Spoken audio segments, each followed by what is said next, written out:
Hi, this is Mason, and you're watching the 315 with Brian Higgins. Now it's time to start the post-game show. Here's Brian. Oh, what's up, everybody? How are we? Saturday afternoon. That's the date and time. Oh, we'll just kind of do all things here today, right? Syracuse loses at Virginia in like a ho-hum game, right? Like Syracuse was hanging around, but then it never really felt like they had a chance to win it. Then they had the ball, 3 chances, down 6, and then all of a sudden they were down 9 and the game was over. 72-59 is the final score. Got one eye on Lax. Got a little screen going right here. 17-2. Lax is absolutely just demolishing St. Joe's today. TCB inside of the Dome. So welcome in everybody here on this Saturday. Man, we yesterday the birthday. We know that. Sometimes after your birthday, you feel like you've been run over by a steamroller. It's the old SIW, right? The self-inflicted wounds. These are the germs. The germs in the air. So we're fighting through it for you. We're on an exciting cocktail of over-the-counter cold meds to bring you the best content that we can here today. Because we're here for the people. We're here for the people. And let's not get lost in the fact that Syracuse lost, yes, yet another basketball game. Yes, we are in the 40. It is my Syracuse year, Govendo. We are in the Syracuse year. And I'll tell you what makes it a great birthday, Jen. I'll tell you what makes it a great birthday. It is the fact that we have, yes, a new sponsor. Shout out to the Thompson Road Tavern, who brings us our opening menu now of all of our broadcasts. What are we going to do today? What is on the menu? From our friends over at Thompson Road Tavern. Go check them out. Say hi, the whole thing. We're going to talk basketball. We are going to talk Lax. Maybe we'll get you some red. It's a road game, so live doesn't seem likely. If you're clamoring for it, we can probably even get you a little Gary Gate post game today. We can make that happen. Your calls, as always, link pinned top of the chat, and we will mix it up in the chat as we always do. So there we go. Yeah, how about that? Look at this. It's like a whole menu board thing. Yeah, it's written in. It looks like chalk. So there we go. Thompson Road Tavern. Shout out to the Thompson Road Tavern. They've signed on. They're with us. We're rocking and rolling and ready to go. They were just. Let me just say this. Our guys, my guy Kurt over at the Thompson Road Tavern. They just got a nice write up on Syracuse.com the other day. You wouldn't expect this from a tavern. They got props for their meatballs. And we know I am not giving out meatball props lightly. So they got props for the meatballs over at the Thompson Road Tavern.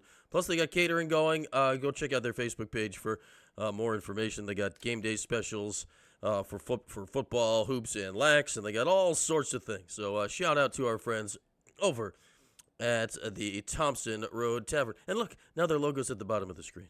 So there we go. Have I seen the video of Donnie jumping up and down in the locker room after the Tennessee game? Can we ask for no halftimes? No. I mean, if I have, it's not standing out. PJD, what happened in that? I don't know. Hey, Tronic, meaningful games in March could also mean like playing Pittsburgh to make the ACC tournament. That could be a very meaningful game in March. That could be a very meaningful game in March if you want to talk about making the ACC tournament. Yeah, they do the Beef on Weck. Is it Mondays or Tuesdays? They always have the Beef on Weck, Beef on Weck special. Yeah, Thompson Road Tavern, solid spot. It's get this. It's right in the name where it is. It's on Thompson Road, right? Not that far from Erie. You just go slightly north. It is Burger King adjacent, but if you're there and there's the Burger King, like, come on, like, where are you gonna go? All right, let's get our first caller in here, waiting patiently. We got our guy Dom down in North Carolina. Let me just get you set up here, Dom, and we'll get you on the old program. Dom, pardon me, from the truck. What's up, man? How you doing, Brian? Doing well. How are you? I'm good. I wish I didn't take my 30-minute lunch to watch that second half, or most of the second half. So what I'm seeing is I feel like there's a definite lack of basketball IQ. I'm not the smartest basketball guy ever. I played through middle school, but the lack of movement that I'm seeing is a lack of basketball IQ. And everything that Virginia was doing, you get a big man in the post, and he kicks it out to a guy that's kind of trailing along the 3-point line, and he hits an open three-pointer. They did it a few times. I even heard Matt when I was listening to the game, like that's what they were doing. And there's several times I see Donnie in the post, and that whole side of the court that he's on in the post, there's no one there. They're all standing on the other side of the court, like doing nothing.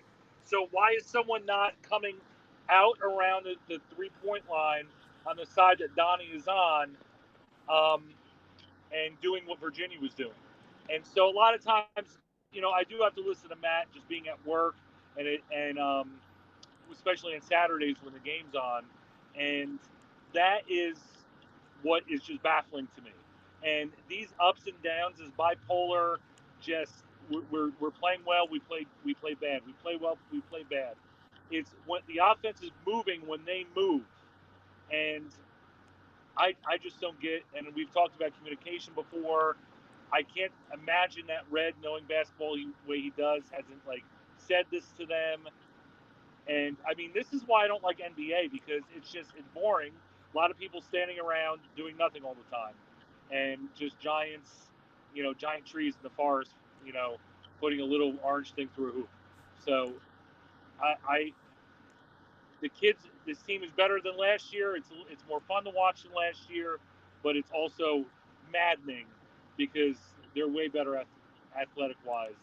And yeah, it is what it is. Yeah, So, yeah, Dom. Like the stuff with Donnie, especially, is maddening because like the first couple of games when he came back, right, like Georgia Tech and whatever the other game was after that, the ball was he was involved, but the ball it wasn't as stuck as it is right now. Now, was that defense is still getting used to him being back in the lineup? I don't know. It could be.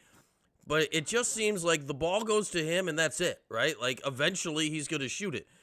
I know he can pass. I've seen him pass, but it's impossible to pass if nobody's moving. Now, is nobody moving because they know they're not going to get a pass? Like, I don't know. I don't know what the chicken or the egg is here, but it's wildly frustrating. Like, if all the attention's going to one guy, it should open up somebody else. And we never find out if that's the case because everyone's just standing there with their hands in their pockets. It's wildly frustrating. Yeah, and just watch. I got to watch most of the, all the UNC game that I was supposed to go to, and then most of the second half of this game, and you can clearly see. Now, UNC, I think, is a way more talented team athletically and basketball-wise than Syracuse. I just do, and I know that Matt said it, on the other station that he used to work for, the ex-wife, I guess, on Thursday, and you can see how good UNC is. I don't think Virginia is that much better than Syracuse. No, they not talent-wise. Better without the ball. Yeah, they move. Better without the ball, obviously. Yeah, it's very simple. They got the one freshman there, the European freshman who's 23 years old. So you have some built-in advantages like that. But think about how many plays, you mentioned it early in your call, Don, how many times did they get an open three because somebody just, simple stuff. Somebody just filled in a spot behind. This wasn't complicated, high-level, crazy plays they were running. No, it was just filling the open space. It wasn't magic. It was just they went this way, so I'm going to go that way. And then pitch back, open three, and you look at the final score, you lose by 13. Virginia, how many threes did Virginia make? Virginia made 10 in the game. I'd say half of them were probably on plays like that. It's the difference in the game because you're just not, and Syracuse gets none of those, and Virginia gets them, every few minutes. It adds up. Those are easy, for guys that can shoot, those are easy shots. Now, maybe Syracuse doesn't have enough guys that can make those shots, but it feels like even their best shooters, right? When you look at Betsy and Kings, they're never getting looks like that. That's not how they get their threes. It's not how they get open, and it makes it a lot harder on everybody. There's something else that I'm beginning to notice. I've finally been to the Dome for a basketball game. I've been to 2 football games in my life. I was born in Syracuse, moved away when I was 2, and it took me forever to get back up there for sporting events.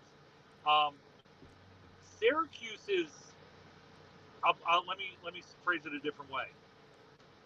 Other colleges in the ACC, they are packed with alumni and current students at all the games. At the games that I've been to in person, away from the Carrier Dome. And it seems to me that Syracuse games at home are majority of locals who did not go to the school, that this is their pro team. And, you could just hear the kids in the background on the TV, on the radio broadcast, especially in the radio broadcast, the way that they set Mac and Coach Statland's stuff up. I don't know if it's that way. Like when I went to the Dome for the basketball game, it was New Year's Eve, and it was empty because of the snow you guys got. So and the students were on campus. So, but it just didn't seem like such like a college atmosphere. Even the 2 football games I was at, it seemed like a lot of local old guys going to a pro game. Like when the times that I've been to Knick games when I lived, right outside New York City. So and that I think is a bigger picture Syracuse problem with NIL and everything, because I don't think a lot of local guys are going to be giving to NIL because they're like, well, I pay for my tickets, whereas if you have a large alumni group and alumni base, it's like, well, I want to give back to the university that gave me so much. But that's just a larger picture, something that I noticed listening today and watching the last 2 games, like looking for a bigger picture reason why this isn't working. So, Brian, I appreciate it. I'm going to go. I don't want to take up all your callers or anything. You put on a great show. Appreciate it, buddy. All right, thank you, Dom. We'll let you get back to delivering the mail down there in North Carolina. Dom's got to get back to work, neither rain nor sleet nor snow or however the whole thing goes. Dom's got to get back to work. Always good to hear from our guy, Dom, down in North Carolina. Now, in fairness to the Orange student section, of which I am, I'm one of the first to complain about when Dom was at the game. It was over break, so obviously no students there. The student sections are very mercurial. Is that a nice way to put it? Like, if the team's good, they'll show up. If there's a reason to show up, they'll show up. But, like, if you are a Syracuse student, you have not watched your current school play in an NCAA tournament game. If you graduated from Syracuse last year, you did not watch while you were in school your alma mater play in an NCAA tournament game. You want to talk about what makes people into fans for life, right? Like when you're now there is the fact, like obviously Syracuse basketball is the pro team for the area, but like if you have been a Syracuse student the last 4 years, I don't know how many recent students are going to be locked and loaded on Cuse hoops going forward, because what did they see that would drag them into it? And yeah, Autry, out to your point, like, people in this town still care, but people in this town also, you're not going to invest all your hard-earned money caring and going to the game and parking and all the cost that goes into going to a game when you get frustrated with it. You'll watch at home. Like, people are still paying attention. Like, we're all here still talking about them. We're going to talk about the game? We can talk about the game, Supercat. We like to air grievances. Link pin top of the chat. It's just another one of these, like if you were there for Mello, like that was my junior year in school. That was freaking awesome. That was freaking awesome. And yeah, I think it stinks. This is a post-game show, but the games, like it's been really hard to lock in on Syracuse basketball games recently, when that never used to be the case. It used to be appointment viewing. Like, game's on, now, there's 8 million reasons. Everyone's got a phone. You got a tablet. Syracuse, on my tablet here, it's 20-2, Syracuse lacrosse. Like, I'm staring at 98 screens right now. Like, there's 8 million reasons why people's attentions are divided here in 2026. But, like, even that game today, like, Syracuse was in it. Like, that was a 6-point game with a few minutes left. That's a game, right? Did it really feel like the Orange were in it? It's weird, right? Like, Syracuse had the ball. What was it, 3.5-ish? Was it 3.5-ish minutes to go, I think? Syracuse had the ball, lengthy possession. They got 2 offensive rebounds. They got 3 cracks at it. J.J. Starling took one of the, I mean, that was coming in straight line and hot on the three-pointer from the corner, where let's rewind back in the day, whatever the day was. Maybe that shot's being taken from the corner by somebody who's good at making threes and splash home, and now it's a 3-point game. Now we're all really invested. But the main problem, or maybe it's at least being taken from the corner by somebody that you have hope and expectations will make that shot. And you still have hope and expectations for the program to make the tournament. And even if they lose the game today, there is still stuff to grab onto going forward. That's what's tough about what we got going on right now, because it does feel in many ways like we're playing out the string on this year. 20-2, the final score of the Lax game, if anybody's interested in that. Complete domination today in the Dome as the Orange wipe out St. Joe's. A major matchup coming up Friday night in the Dome, 6 o'clock, Syracuse in Maryland. You bet your butt we'll be doing a post-game show for that one on the Lax side of things. Looking forward to that game.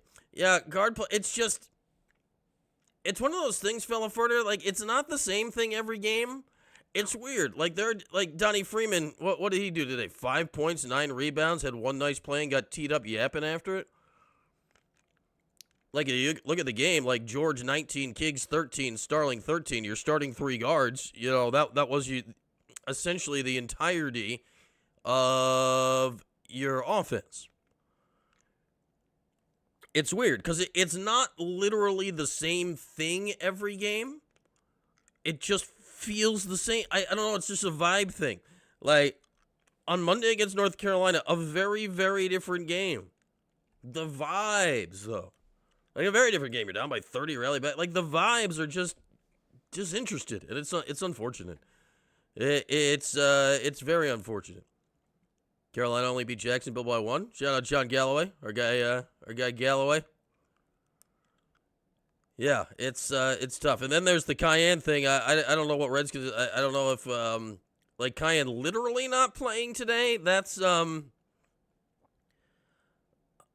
know, if you tell me he's sick or something, I'll believe it. Like, who's not covered in germs here on Feb 7, 2026? The germs are everywhere. We are all up in the germs right now. So maybe he's sick. I don't know, but like, to get 0 minutes. And here's what I noticed. Like, they mentioned it on the broadcast. Yeah, what happened to the juicing station? They mentioned it in the broadcast in the second half that Cayenne hadn't gotten into the game. And the only reason they mentioned it on the broadcast is because they were dead set on getting in the every broadcast game thing, and we got to go show something Mello related. And when they mentioned it, and it was with what? Like 16 minutes, 12 minutes? It was either the under 16 or the under 12 in the second half. And I'd say this is very telling about how Cayenne is playing recently. I had not noticed that he had not been on the court up until they mentioned it. I'm sitting here, I'm watching the whole game. Didn't realize Cayenne hadn't played. That's how limited he has been involved in, you know, good, bad, and otherwise, what's going on with the team recently. Like, I didn't realize that he wasn't in the game. Like, that's pretty telling. I don't know, maybe my attention span, but the fact that I didn't even notice that Cayenne hadn't been in the game until they only mentioned he wasn't in the game because they wanted to run the little piece about Mello. Yeah, I don't know. And how does that play out with Red and Mello and Cayenne and the next coach and all this stuff? It's a big picture kind of mess thing. So yeah, I don't know, but very, very weird to see him not, like, Bryce Zephyr played 8 minutes today. Cayenne Anthony played none. That's a thing that you wouldn't think would ever happen. And I'm not one saying, oh yeah, there's some people out there, why isn't Cayenne playing 25 minutes a game? Well, he's not playing well. So I can understand, like, there would have been reasons not to play Cayenne today just because of recent quality, but very bizarre. He is still better than Bronny. Shout out Cayenne. Tom, better than Bronny. LeBron's other kid is redshirting at Arizona this year. What does the next 6 months look like? We do big picture well here, Autry. I can tell you this, Monday morning, 11 o'clock, live in the 315. It will be our fourth edition of Who's Next as we look into the to the next basketball coach. Yeah, I wouldn't be surprised. Like, the only reason is that we didn't hear there was no reporting that he was out sick or anything. So he's going to go to Arizona and play with Bryce. There we go. Yeah, Spallina's pretty good. Spallina's pretty good. Well, what does the next 6 months look like? And I know we're beating this over the head at just ridiculously so. It's not so much the next 6 months here. I think it's the next, what are we sitting here? It's December 7th? December 7th. February 7th? When's the Final Four this year? Final Four 2026. What's the date of the game?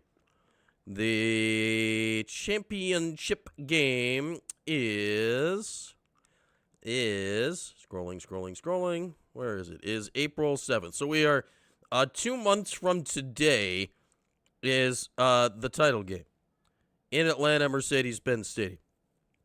Nice building. The Orange played in the Final Four within the last 13 years in Atlanta. That did happen. That, folks, did happen. So it's the next, you say 6 months, the next 10 weeks.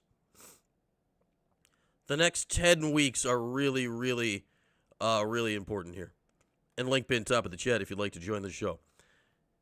You know, fire red now, don't fire red now, whatever. Like, the portal, I think the portal opens literally the day after the title game. Basketball portal opening date. Is it the 8th?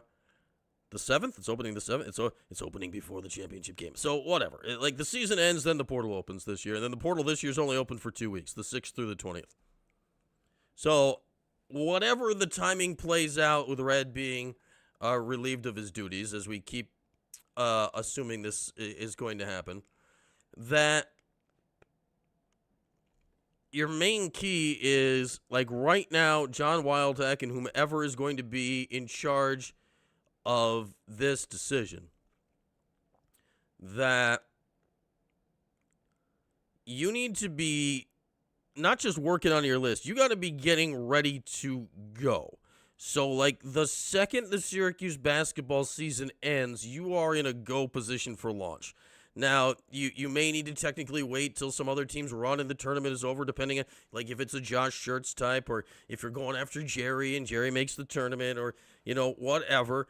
But, like, behind the scenes, you've got to be buttoned up on it, because, like, the second whomever you're hiring season is over, you got to get him to Syracuse.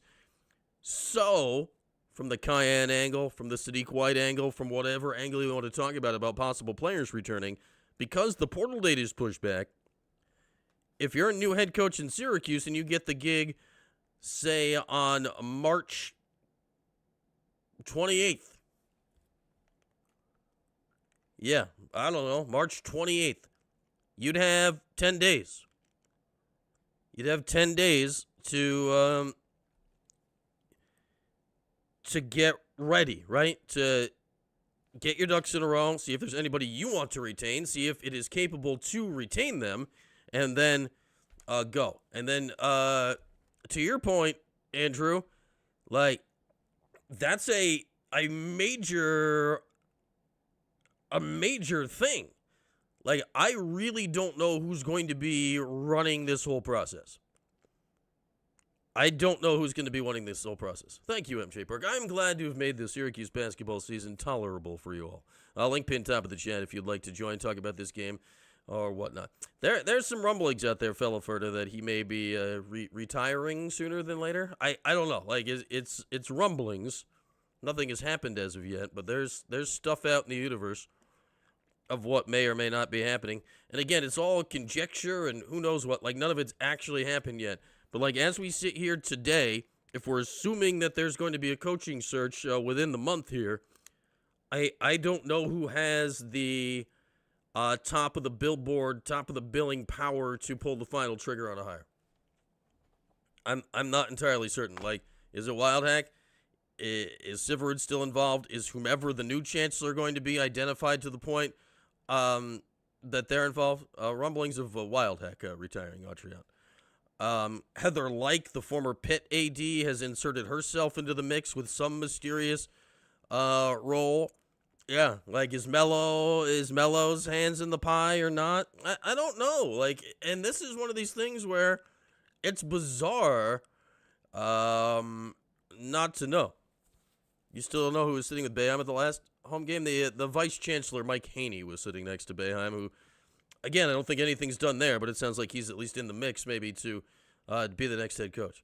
Yeah, they're gonna all red money if they fire him, but how much money are they gonna lose by the dome being empty if they don't? So it's you're not in a good spot either way. Like, neither are really good options. Yeah, Syverud's going. So that's the thing. All right, like, we know Syverud's going to Michigan in June. Like, the end of the college fiscal year is the end of June. And that's generally the case all across the country, that college fiscal years change at the end, like end June 30, and the new year starts on July 1. So we know that Kent's going, but Kent's still here now, and if this is happening in March, like, is he going to exert any influence on the way out or not? I don't know. The whole thing is something. They're all read something. Like, I don't know what's left on his contract. I mean, it's possible he's got $5 million left on his contract. I have no idea. I have no idea what his buyout looks like. Zero idea what his buyout looks like. Again, Syracuse private institution. They don't disclose. Any of that. I got no idea what a Red Autry buyout looks like. I could go for some Tully's tenders. Tully's tenders are outstanding. Not a sponsor, but we wouldn't argue with it. Tully's. Shout out to our friends at the Thompson Road Tavern if you want a place to go get some grub. Yeah, go check them out for all their fabulous meal specials. Gavendo's writing the contract. He's in there. Tippity typing it up, getting it all ready to go. Yeah, it's like, I don't know. And there's no way to be 100% sure. Like, I've heard 80 million things. But Syracuse is a private institution, as we've heard ad nauseum in regards to 8 million things over the years.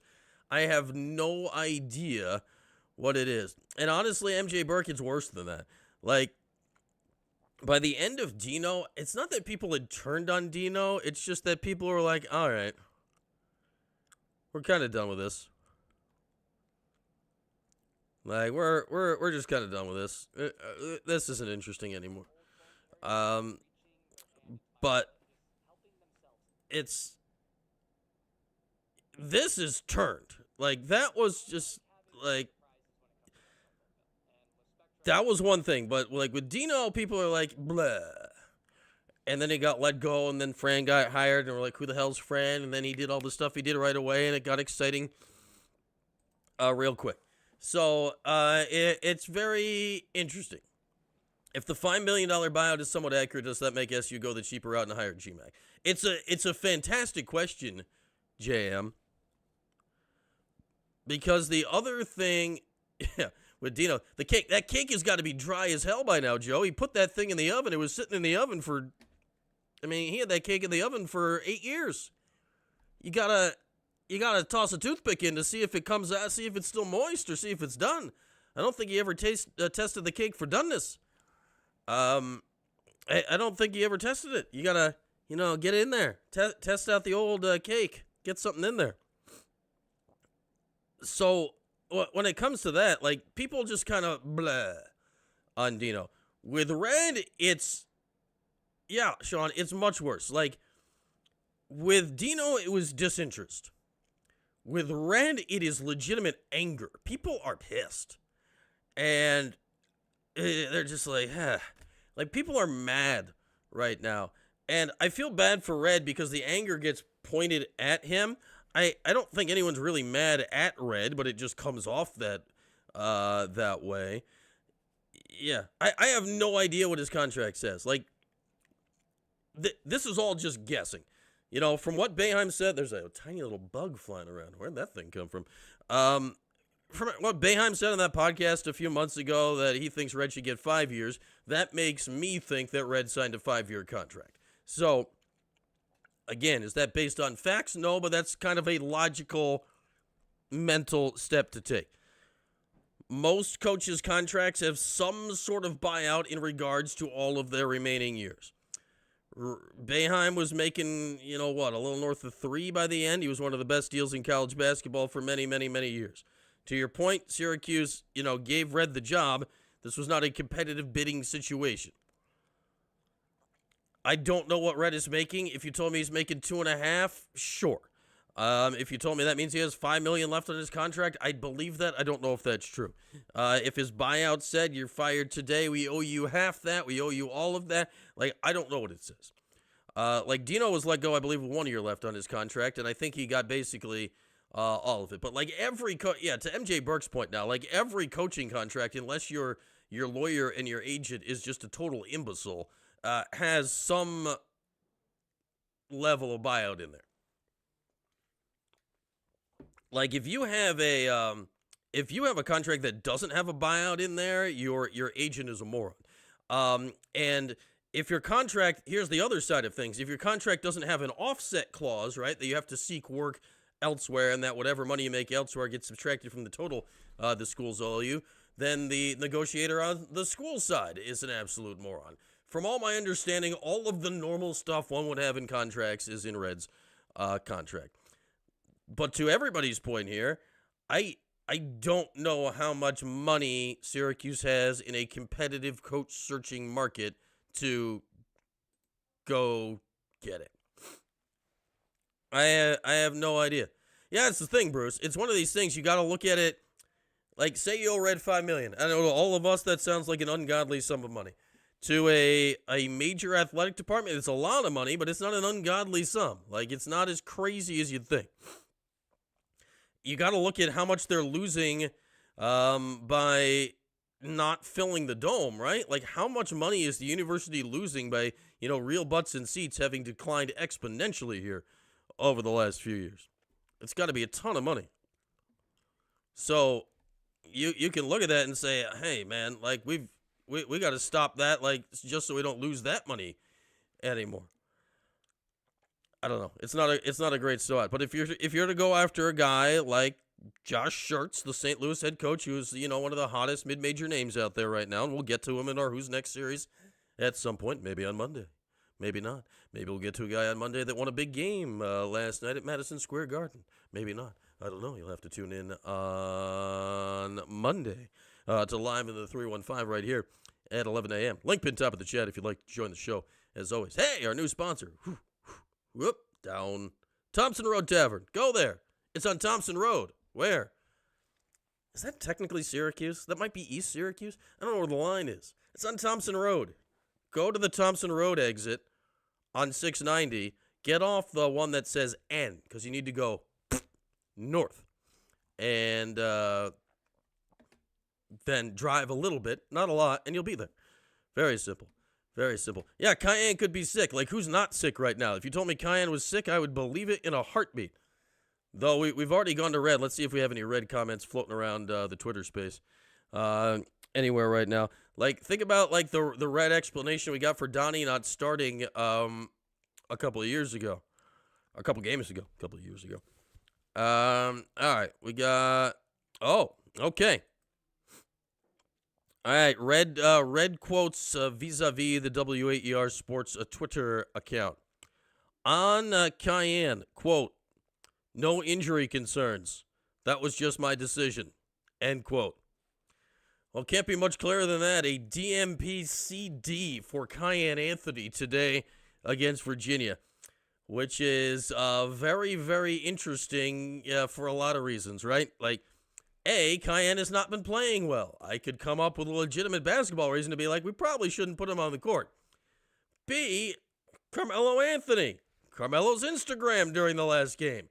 C, this is Syracuse basketball right now. We're reading between the lines, between the lines. I don't know. What else do we have here from Red? Quote, we couldn't make threes, they made threes. Like the way our guys fought but disappointed. Quote, their physicality was the difference. It's a very big, physical, older team. Yeah, they have multiple 23-year-old European freshmen. Quote, experience, tough. They are more physical than they put on film. Yeah, Cayenne, Jordan mentioned on our TPS report on Wednesday night, Evan Miyakawa, for those that don't know him, he's an analytics guy that comes up with all these things, and he does all these rankings and whatnot. Like, analytically, according to Evan's rankings, Cayenne is by far the worst player on the team. The worst player on the team. Yeah, I doubt he sat Cayenne because Melo Instagrammed SMFH exclamation point. The F is a bad word. The S is this. Shaking. The H is this. Head. I don't know. The Cayenne thing is, this was always going to be the issue, right? If Cayenne wasn't great right away. Like, and to your point, Big Poppy, like, the way Virginia plays, Cayenne, I said this in No Wrong Answers yesterday, Cayenne probably would have had a terrible game today if he had played. Like, as an actual basketball coaching decision, yeah. But with Cayenne, and because of Cayenne, Carmelo, and everything that goes into it, there is just 9 levels of all over the place that goes into it. Like, that's one where that's tough on Red. Like, if you're Red and you're making that as a legit basketball decision, but you also know all the other stuff, like, you wonder, like, what else went into that? Like, was that decided before the game he was playing none? Like, how does that all play out? That all is all played out. And then, yeah, there's that side of things, Autry. Like, it's a really tough spot for Red to be in when this guy, the son of a guy who means so much to the history of the program. Like, I don't think Cayenne on the floor during the game today would have done something today to help them win basketball games today. But to your point, Kid Navy, and I'll talk. I said this the other day as well. I'll toss Sadiq in this pile too. Like, Cayenne and Sadiq are both top 35 recruits, right?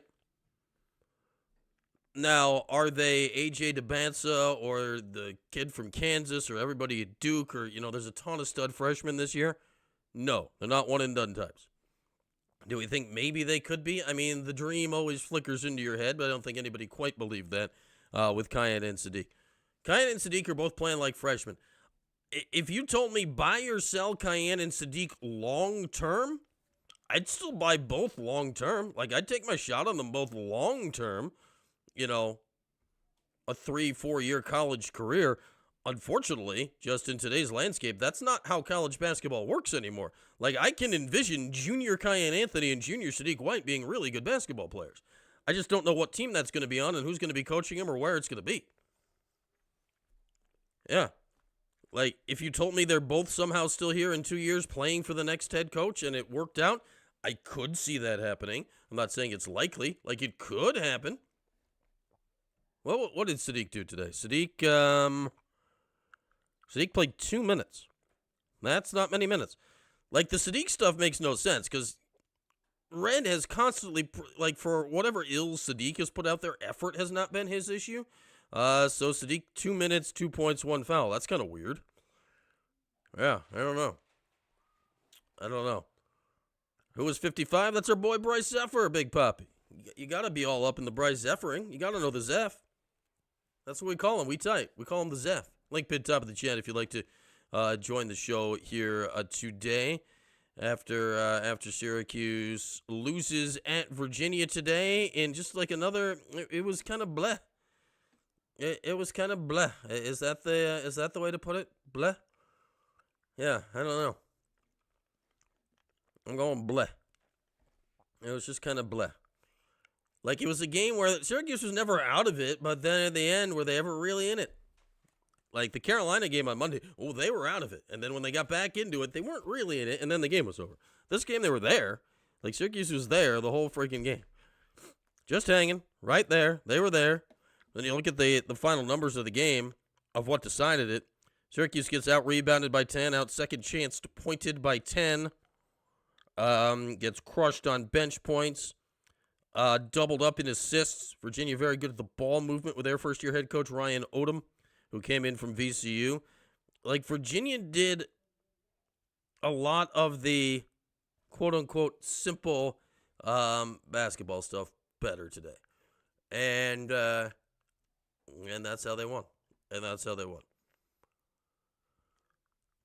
Well, that's the thing, Autry, and that's why I go back to. I think, like, if this is the year you're going to need to change a head coach, this is why I think at least the timing of the calendar with the portal being bumped back can work out for you.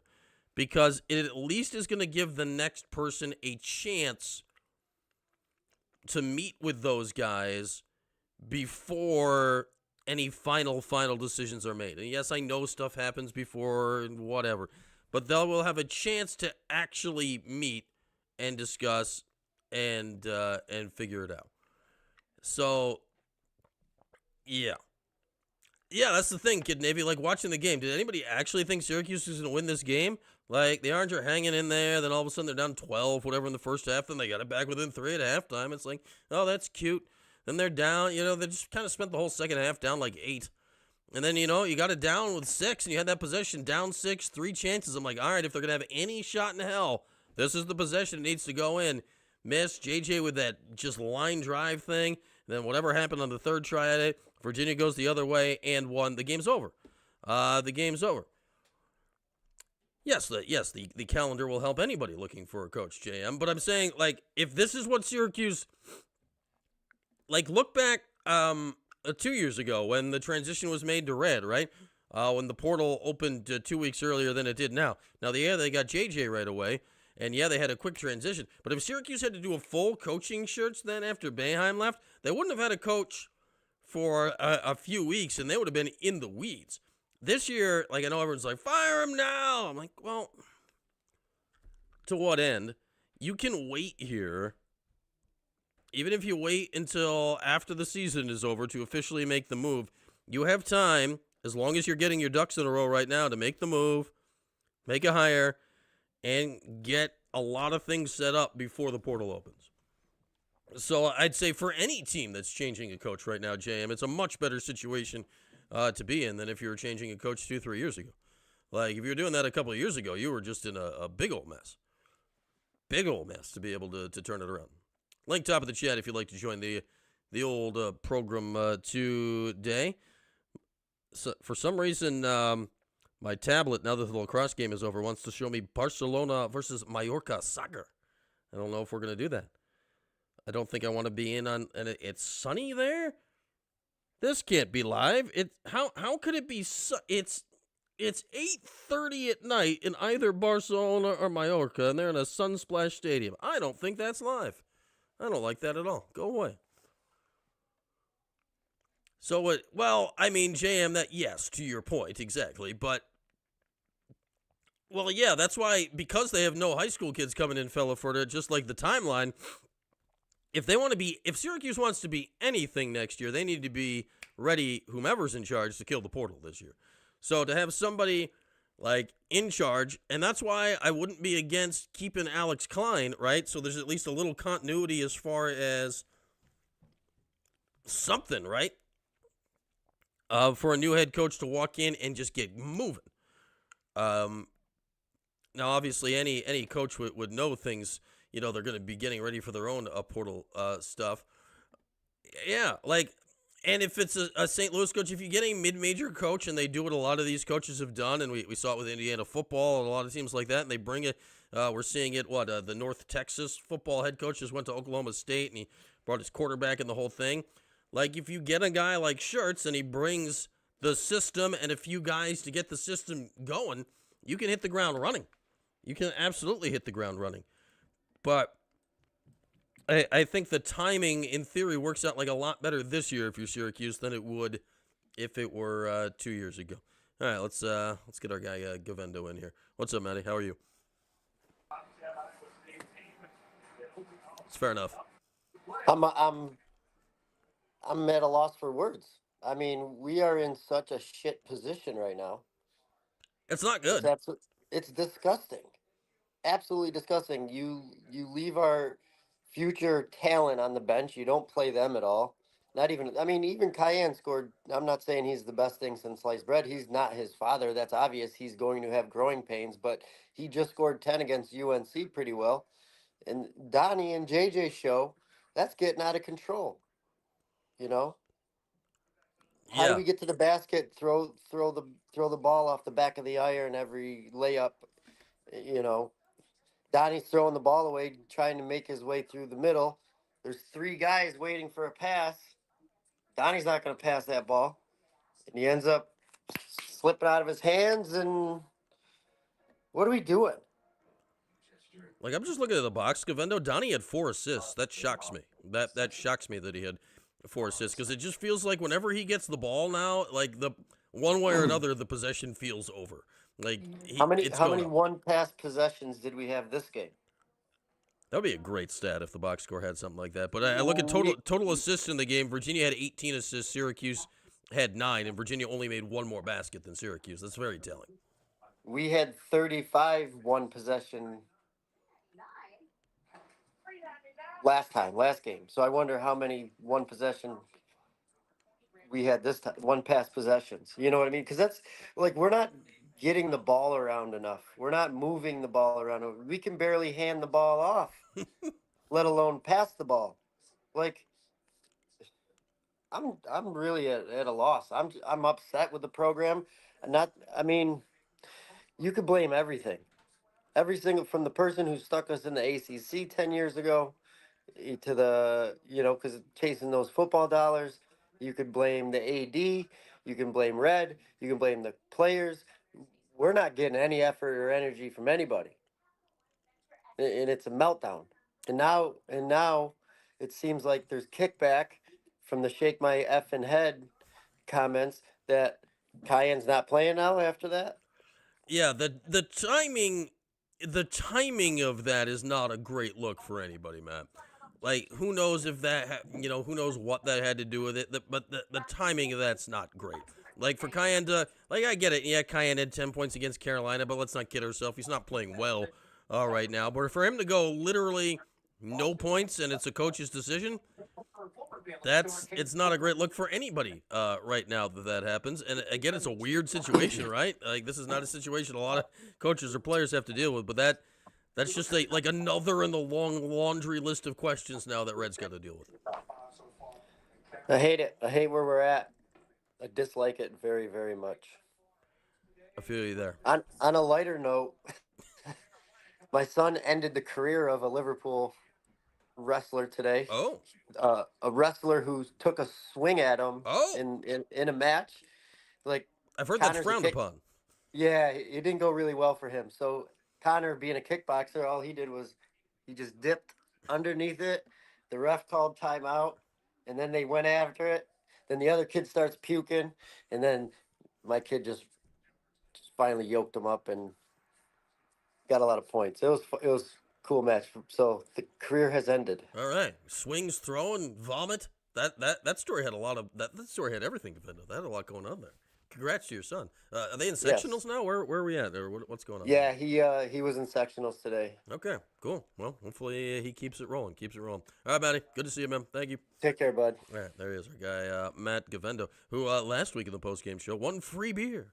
One free beer, because sometimes some people just randomly give out free beer. You never know. Link pinned top of the chat if you'd like to join the fun here in our postgame proceedings here on this Saturday afternoon. And yeah, the Cayenne thing is spank them. The Cayenne thing is it's turning bizarre now, right? And which is unfortunate for all involved because ahead of Melo's Instagram, the SMFH Instagram, the shocking SMFH Instagram from last week. Like, I had said this multiple times this season, at least outwardly, from my impression, and I think you've all would have agreed with me, like Melo, spotlight on him, being Cayenne's dad, being Melo and the whole thing. I thought as far as, being a very visible dad, he had not set a foot wrong this season. I haven't seen Lala around recently. I'm sure we read you some quotes, Poppy. We just unfortunately don't get them live for the road games. We can see if it's posted and run it back. Oh wait, it is posted. We can hang on just a moment. We will be able to bring you some Adrian Autry press conferences sooner than later. Just a moment here. Let's get you some Red press conferences sooner than later. Here is the post-game comments of one Red Autry. He's quiet. Why is it quiet? Hang on. It's muted. And obviously second chance points. We knew that Virginia was a very good offensive rebound and offensive rebounding team. I thought we really battled with them for the most part. I thought at the end, in the margins where you got to come up with some possessions, they came up with those. We couldn't make any threes. That was they made threes. We had a chance to start the second half, and we didn't convert a couple of transitions and turned it over for a three. And I thought it was an uphill battle from there. But I like the way these guys fought, and like the way our guys fought. It's disappointing for sure because I thought they really battled defensively today. I just thought our offense just came up short, and that was the difference. Questions? Yeah, the offense was a mess the whole game. They were so physical and big. I mean, how much did that impact the way Donnie could score and the way Will Kyle could operate maybe inside? Yeah, I definitely thought that physicality was a difference, especially for those two guys. In particular, Donnie, I thought they really did a good job of pushing him out and keeping a body on him, even when they switched with their guards. Virginia's a very big physical team, an older team, and have a lot of experience. So, I thought that their physicality really bothered our front court guys. That was the same thing on Monday, right? Absolutely same thing on Monday against Carolina. Keep your guys afloat through a tough stretch like this. It's games to play, great opportunities. We ask the same question every time. Obviously these losses are difficult, and everyone's frustrated. Like I said, today is Saturday. Tomorrow, we got to get reset and get ready for our next opponent. That's the schedule. We still have games left on the schedule, so they have to reset. This is a resilient group, a tough group, and I'm sure that we'll respond. The Where does Aquafina Sam in a Lewis metal fall on your guys' look. scouting report? He's come on as of late for Virginia. What do you see? What did you see from him today? We thought Sam Lewis and Malik Thomas. Obviously, they have a lot of weapons, and Jakari White. Those three guys are the guys that can really, blow the game open, with their shooting. So, we wanted to really try to, kind of the Ritter he's pretty good, so he's going to get his. We just tried to see if we can eliminate. Or minimize those three. But Sam Lewis is a veteran guard. I mean, he made big shots for these guys today. The one at the end of the shot clock, I thought we had a really good defensive possession. He just stepped up and drained it. But experience, tough. I think Virginia's, they're more physical live than they are on film. I was really, impressed with their physicality especially from the perimeter, but their overall strength. Coach, it took you 7 minutes and 45 seconds to get in the bonus in the first half. Looking at being able to cut the run or make a run to cut the lead down to 0 towards the end of the first half, mostly have 2-pointers.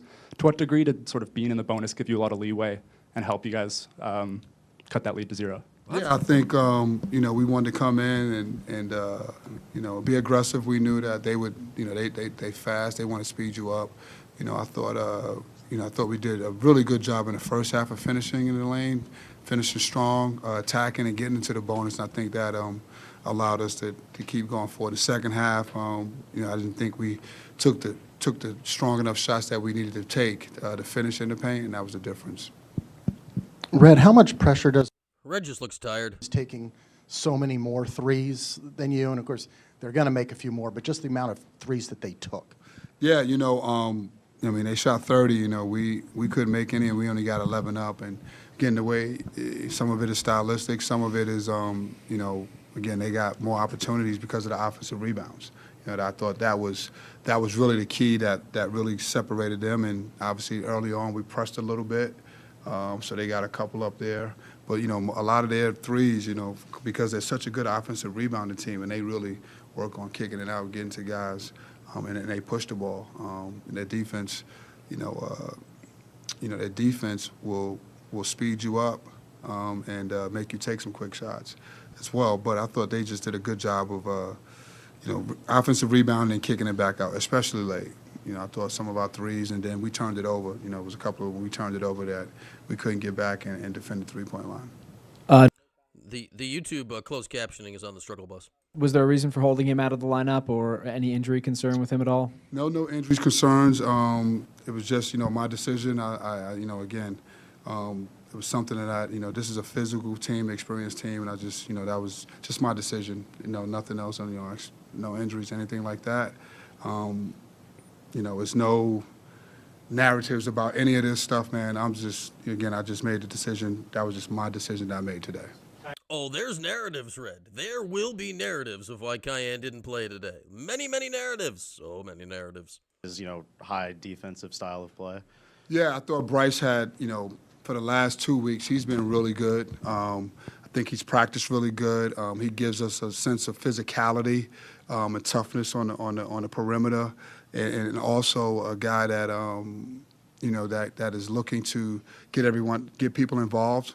And I think that's something that was, missing a little bit for us. I think, we have guys that can score, that like to score, but I think, especially this game right here, I thought, his physicality defensively, I wanted to, I knew we were going to play a lot of man. So, that was my thinking. But he's been a worker all year, guys that come in and work every day and give you everything and never complain, that resonates. And obviously, we're trying to find that right ingredients. And I thought today our defense was really good. I didn't think, we lost the game because of our defense. I thought we lost the game because of, some turnovers, and then, a couple of missed rebounds. I thought that was a difference. But I thought overall, we defended really well. We had some breakdowns, of course, but I thought the defense was not the issue. But to play Bryce, he's tough, he's physical, he's an older guy, and again, I thought this team needed someone else to try to get people the ball. Thanks. Bryce Zephyr, there goes Red. You're welcome. Bye, Red. Thanks for stopping by. Bryce Zephyr, 8 minutes. Cayenne Anthony, 0 minutes in the old basketball game. Today, there we go. George is on a beach relaxing. Yes, just let the NIL roll in. We got to do some Wild Birds Unlimited to Big Air Player of the Game. Should we sneak in a lax Wild Birds Unlimited Big Air Player of the Game as well? I gotta look at the old box score for that to see where we're going on that. Hey, Joey Spallina had 8 points. That's a lot of points. But will we go against him here today? Questions. Hey, it's not dark outside either. Isn't that lovely? I mean, I'd hope not. It's 3 o'clock in the afternoon. It'd be kind of weird if it was dark outside. All right, now about a little Wild Birds Unlimited backyard bird cam. We had 2 games today, double the bang. Lax and did I just see something flying around there? I think I see something flying around. Maybe something will land. That'd be fun. We've never had a live bird landing. Yeah, Cayenne Anthony. Player of the game. What do we got? Hoops wise? Is it a Nate George? Situation? Nate had what? 19 points. I hear the wind. Let's turn on. Yeah, you can hear the wind now too. The wind is bustling in the backyard. Maybe a bird will appear. We had a northern cardinal out there this morning, I do believe. I think Nate George has got to be it on the basketball side of things today, right? It's got to be Nate George. He had 19 points, only missed the one shot, and just really dominated the game. From that perspective today, dominated the game's a bit strong from a game Syracuse lost, but Nate actually had a good game today. All option. I think we're going to do 2. I don't think I'm going to name a lacrosse player the Wild Birds Unlimited Big Air Player of the Game for basketball. I think we're going to do 2. There were 2 games. We can name 1 for basketball, of which I'm naming Nate George. And then in lacrosse, who just beat St. Joe's, was it 20-2? 22-2? Then pardon me. All right, lacrosse. We got Spallina, who just passed Gary Gate on the all-time scoring list, which I'm told is impressive. He had 4 goals and 4 assists today, And give it to the women if they win tomorrow. Yeah, if they win tomorrow. I got a bad prediction about that, Jam. That's a tough game tomorrow. Joey Spillana's competition on the lax side of things for our Wild Birds Unlimited Big Air Player of the Game, I'd say, is one James Jimmy McCool, the starting goalie, who played only 3 quarters because they were blowing out St. Joe's. He made 10 stops, only letting 2 goals. He was actually fantastic. So we got Spallina, MJ Burke wants Spallina, or we got Jimmy McCool. Spallina, Jimmy McCool. Nathan George on the basketball side of things. We're gonna do 2. Why not? We can do 2. Spallina, Jimmy McCool. Spallina seems to be leading the way on the lax side of things. Passing Gary Gate. I will give you passing Gary Gate on any all-time list is rather impressive. He is going to break Mike Powell's school scoring record in due time. This season, a heck of a career that Joey has had. For sure. So there we are. Let's double it up with our Wild Birds Unlimited players of the game today. For basketball, our Wild Birds Unlimited player of the game will be Nate George. For lacrosse, our Wild Birds Unlimited player of the game will be Joey Spallina. And it's only 3 in the afternoon. The Wild Birds Unlimited is open till 6 today and open 11 to 4 on Sundays if you want to go pre-Super Bowl bird buying tomorrow. Well, not bird buying, but they don't actually have birds, but they have things for birds. You can buy a bird house or a bird feeder or a bird seed or like a bird ornament. You can buy all sorts of bird accoutrements for the rest of the day or tomorrow at their spots in Fayetteville and Camillus, or if you happen to be in the capital region, even their spot in lovely Saratoga Springs. There we are. Wild Birds Unlimited Big Air players of the game. Can this team make the NIT? George, I'm going to guess that's not going to happen either. Like, realistically, the way they pick the NIT now, Syracuse, like, honestly, it used to be, like, if you're Syracuse, you just auto get into the NIT just because of the way it worked. Now they actually kind of do it the same. Like, Syracuse isn't even in the mix for that right now. And the other side of the coin is, like, if you're going through a coaching change, you clearly wouldn't want to play in that anyway. And realistically, more losses are coming, but no. Yeah, they probably will not make the NIT. And realistically, at this point, Dale, yeah, they're going to be lucky to have a winning record. I look at the rest of the schedule. You look at Wake Forest on the road. You look at Pitt at home. Maybe Cal coming up at home. That's... Like, those are probably the 3 easiest games left. I mean, you still have SMU at home. They're really good. Boopy. Louisville on the road. You got Duke on the road, big Monday. You got Carolina in the Dome, who I may remind you, you were down 32-2 on this past Monday. Like, you got some tough games coming up here in the future. Can Freeman transfer now? Portal is not currently open. TT Gatun. Portal not currently open. Alrighty, what do we got coming up here on the old we need a heroic run. Yes, they might go on a spirited run to raise themselves into meaningful games in March to get possibly considered to play in the National Invitational Tournament. It would be a story told for ages and for lifetimes, Tronic. It would be a beautiful tale of morale and spirit. It would touch you here on the inside with warm feels inside. Yeah, lax defense, really good. Lax defense, really good. Was it 20-2 or 22-2? 20 to 2 for lacrosse. Yeah, they won by a lot. No wrong answers for lax was also really on it. I had Spallina with 7 points. He ended up with 8. I had Leo with a hat trick. He went 2-2. I missed on Bear Anderson. He apparently missed the game. Sick, but yeah, we were on it with our no wrong answers today. So we feel good about that. Well, heck, they didn't make the NIT the last couple of years either. Like who do you want to keep on the team segment? Well, we'll see how long we have. That'll be part of our next Portal Watch when we get to Portal Watch for the basketball part of the season. JM. Yeah, the CBI watch. What can we be watching for? What new tournament have they made up now? Watch. We will keep watching. Did no wrong answers. I almost hit the final. Yeah, it was 72-59. Yeah, I think I predicted a 14-point loss. Yeah. No Wrong Answers was on it. No Wrong Answers was on it here this weekend.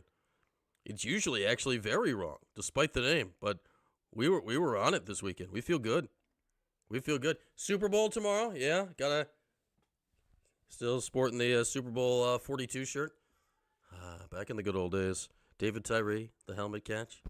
That's what this one's from. So enjoy the big game tomorrow. Perhaps if you're looking for a nosh for the big game, check out our new friends over at Thompson Road Tavern. Where is it? It's on Thompson Road. Go to 690. Go to Thompson. Get off. Go north. Go there. It's not that complicated. People will have much more coming out about our new relationship with them in the coming days and weeks. With that, have a good night. Have a good weekend. Enjoy the Super Bowl tomorrow. Our next broadcast will be Monday at 11. We'll be live in the 315. Our next postgame show will be Wednesday after. Is Wednesday Cal or SMU? What's Wednesday? Wednesday is Cal. So after Syracuse and Cal Wednesday night for the Chris Bell Bowl, we'll be back here.